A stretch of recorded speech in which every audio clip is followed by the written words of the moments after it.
இந்தியாவில் குழந்தை பிறந்தா எந்த பேர் வேணா வச்சுக்கலாம். பட் ஆனால் சில கண்ட்ரீஸ்ல நீங்க வந்து குறிப்பிட்ட நேம் தான் வைக்கணும். அப்படி சப்போஸ் அந்த சட்டத்துக்கு புறம்பா உங்களோட நேம் இருந்துச்சு அப்படின்னா அந்த குழந்தையோட நேமே பேன் பண்ணிடுவாங்களாம்.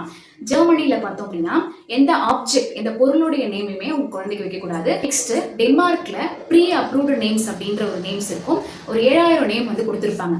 சப்போஸ் நீங்க புதுசா ஒரு நேம் நான் வைக்கணும் அப்படின்னு நினைச்சீங்க அப்படின்னா அதுக்கு லோக்கல் சர்ச்ல வந்து பர்மிஷன் வாங்கணும். அதுக்கப்புறம் அவங்க வந்து எல்லாமே அலர்ஸ் பண்ணிட்டதுக்கு அப்புறமா அவங்க வந்து ஒரு லெட்டர் மாதிரி அனுப்புவாங்க கவர்மெண்ட்டுக்கு. அதுக்கப்புறமா தான் அப்ரூவ் ஆகுமா. ஐஸ்லாண்டில் பார்த்தோம் அப்படின்னா ஐஸ்லாண்டில் தனியாக ஆல்ஃபபெட் மாதிரி இருக்குல்ல. ஸோ அந்த ஆல்ஃபபெட்டில் கண்டிப்பாக உங்களோட குழந்தையோட நேம் வந்து கண்டெயின் ஆயிருக்கணும். சப்போஸ் ஆல்ஃபபெட்டில் இல்லாமல் இருந்துச்சு அப்படின்னா உங்களுடைய நேம் வந்து அக்செப்ட் பண்ணிக்க மாட்டாங்க. நெக்ஸ்ட் வந்து போர்ச்சுகல்ல பார்த்தோம்னா ஒரு 80 பேஜுக்கு நீங்க எப்படி வந்து பேர் வைக்கணும் அப்படின்னு ஒரு ரூல் புக் மாதிரி கொடுத்துருவாங்களாம்.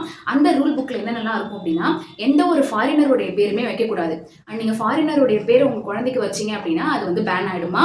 அண்ட் அதே மாதிரி இப்போ ஆக்டரோட நேம் வச்சுக்கிறேன் அப்படின்னாலும் அதுவுமே அலோடு கிடையாது. மலேசியால இயற்கையோடைய பேர் வந்து வைக்கக்கூடாது. இப்போ நிறைய பேர் வந்து இப்போ இந்தியாவில் வைப்போம்ல நதியோடைய பேர், ஆறுடைய பேர், யமுனா, கங்கா அப்படிலாம் வைப்போம்ல, அது மாதிரி எங்க வைக்கக்கூடாது. அண்ட் அப்படி வச்சீங்கன்னா உங்களுடைய பேர் வந்து பேன் ஆயிடுமா.